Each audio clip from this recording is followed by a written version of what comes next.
This is the CHRILLCAST. I'm Chris. I'm Will. Please like this video, share it on social media, and comment down below. And also subscribe to our podcast if you like what we're doing. Please do. Today is Throwback Thursday. Today we're going to cover Crazy Taxi. Why did I say it like that? Nice. I don't know why I did That's that. how you say it, man. That's the only Crazy way. Taxi. Just sounds weird. Okay, well, so we're covering Crazy Taxi on Throwback Thursday because the original release of Crazy Taxi was in 1999 in an arcade cabinet created by Sega, I believe. Can double check that later. I always do this. You were wrong. It wasn't actually But no. So this is the arcade version that was created 20 years ago, 2 decades. This is the long play by World of Long Plays. Good for you. And this is how taxis actually drive in New York City. Yes, exactly. Yep. But no, this game is one of those pick up and play, not mindless, I wouldn't say that, but certainly you can pick up and play it, with very little commitment to have to continuously play it. It's one of those games like Katamari Damacy where you can just kind of, here's a controller, try it out, It's a long running franchise at this point. So the I had no idea until we started researching for this video that they were still making games for this. I mean, I realized they're on the phone and stuff, but so we'll get into that. We'll talk. Okay, so I'm just gonna go through the releases. All right. So the first release was the arcade cabinet in '99, which is the footage we're looking at right now. Okay. Then there was the Dreamcast edition, January 24th of 2000. And this is all just the original game being ported, all right? Then we'll go through the sequels after that. It was ported to the PlayStation 2 on May 21st of 2001. It was ported to the GameCube on November 18th of 2001, which is the version I've played. It was ported to the PC in 2002. No specific date was listed in any of the information I could find. On the PS3, on the PSN store, it was ported in November 23rd, 2010. And a day later, it's ported to Xbox Live Arcade on November 24th, 2010. And eventually, on October 5th, 2012, it was ported to iOS. Which means that it was probably ported pre-64-bit. So you'd have to check and see if it's still available on the App Store. I'm not sure. So as far as sequels and further releases go, it eventually got a Crazy Taxi 2, which was released on the Dreamcast on May 28, 2001. Crazy Taxi 3, High Roller, was released on the Xbox on July 23rd, 2002, with a PC release following that in 2004. Crazy Taxi Catch a Ride was on the Game Boy Advance April 8, 2003. Crazy Taxi Fair Wars on the PSP August 7, 2007, which was basically a Crazy Taxi 1 and 2 remake. Then there was Crazy Taxi City Rush on iOS and Android May 27, 2014. Yeah, I didn't know about that one. And finally, we have Crazy Taxi Tycoon, which is like a taxi business game, on iOS and Android January 26, 2017. So relatively, it was originally called like Crazy Taxi Gazillionaire or something like that. So, just 20 years of Crazy Taxi. What I want to bring to the forefront here is this is probably one of the most famous mindless pick up and play type games. Just pick up, play it.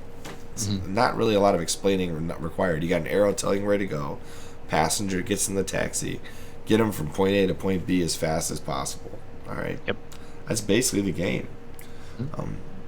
And prior to mobile phones, prior to just like tons and tons and tons of games being out there that you can do this with, this was like the game that anybody could play.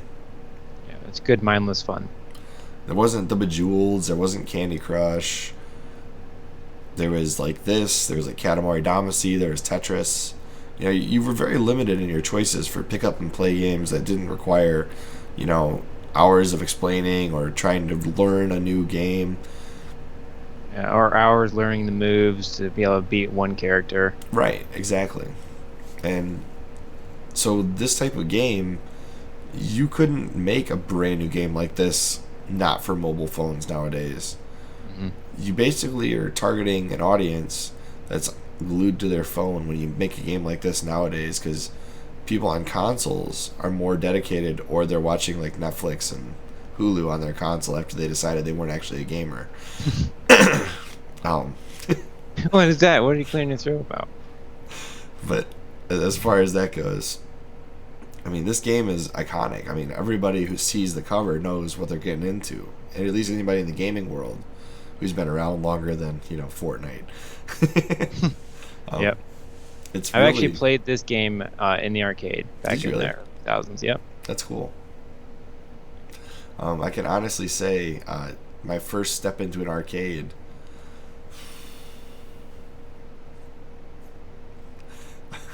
Probably Chuck E. Cheese. It's that far back. Probably Chuck E. Cheese. There was an arcade when I grew up that had this weird looking alien head as the symbol, and you went in like there's a couple sections that had black lights, and there's like they actually had a smoke machine in there and a bubble machine. It was pretty freaking awesome, let me tell you. Anyway, this game was there. And Will accidentally stumbled into the adults only section. No. I was welcomed there with open arms. Oh boy. Awkward. Yes. No, I mean, so the discussion we wanted to have was, why was a game like this popular 20 years ago? And I think we've kind of covered that. These types of games, I mean, you didn't have mobile phones. You didn't have, and the Crazy Taxi on the Game Boy Advance struggled to run at any kind of decent, graphical performance was subpar, let's put it that way. It was one of the most highly advanced, really pushed the hardware of the Game Boy Advance to run a Crazy Taxi game on it. In fact, let's pull up some footage. It's not great. What's amazing though, it's like these games back then looked so great. It really did. I mean, and then you look back on them now, and you're like, ooh, how did I play this? I mean, this looks a little better because of how big the video feed is. But I mean, it's a little janky. This was like as good as it gets as far as portable gaming went back in Crazy Taxi days. And this was released in, was it 03? So this was even 4 years after the Dreamcast release. Or the arcade release, I should say. 3 years after the Dreamcast release. But this is as good as it gets. I mean, you didn't have 1080p screens and a phone in 2003. So your pick up and play was, alright, I'm home, I just want something to do, sit on my couch and relax. I'm gonna go drive people from point A to point B and meet all the objectives. Boom. So it's an escort quest at its finest. So then another question I had was, we got to talk about this. Okay. Why do you think this game hasn't been ported to the PS4 and the Xbox One and the Switch? I mean, I think it makes sense for the Switch. I do too.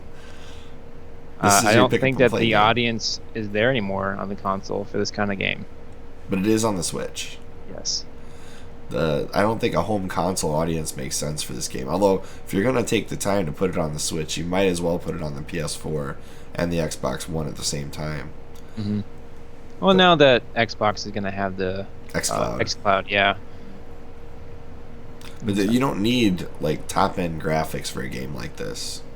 So there's an argument to be made that maybe it wouldn't be in the developer's best interest to port all the assets and make them as HD as possible for the Xbox One and the PS4.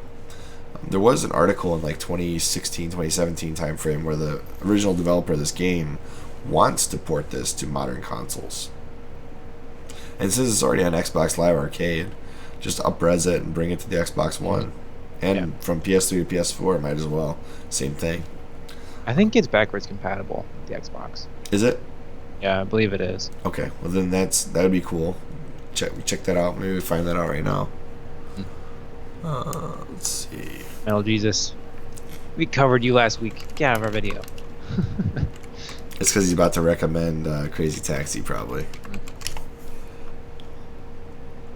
Hey, look, somebody's got it running on Xbox One X. Xbox 360 backward compatibility. Okay, yeah, you're right, Will. So it looks pretty good. I know something. That looks pretty good. I bet you it's not on the PS4 though. PS3 doesn't really run on PS4. So depending on how they did it. But no, this looks really good actually. I'm pretty surprised.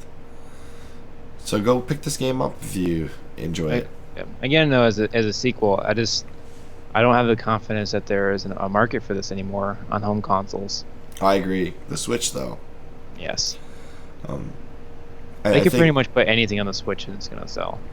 I think the problem you have now is this game is designed for a controller and is designed very well for a controller.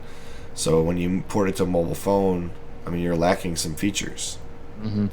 But with like things like the Rotor Riot controller that I have that plugs directly in, or like various Bluetooth, because now you can do Xbox One and PS4 controllers with your phone. Yep. This might make a comeback, but that would require people to carry a controller in their pocket, which who knows.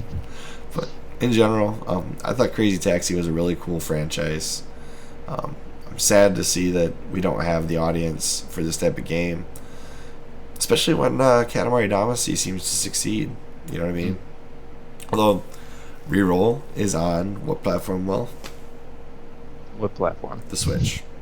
Well, of course it's on Switch. Like I said, the Switch is its own genre of, audience, because you can put things on there that, again, doesn't translate well to home consoles, but it does really well on Switch because it's that portable hybrid. Which, shout out to our good pal Elisha, Katamari Damacy.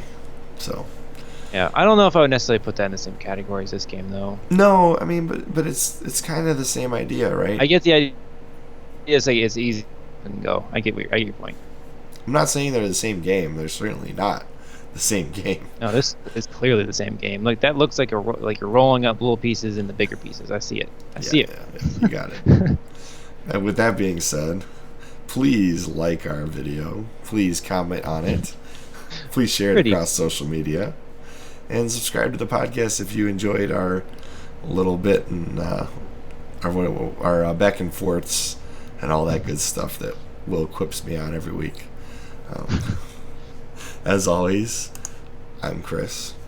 I'm Will. And we will see you on the next CHRILLCAST.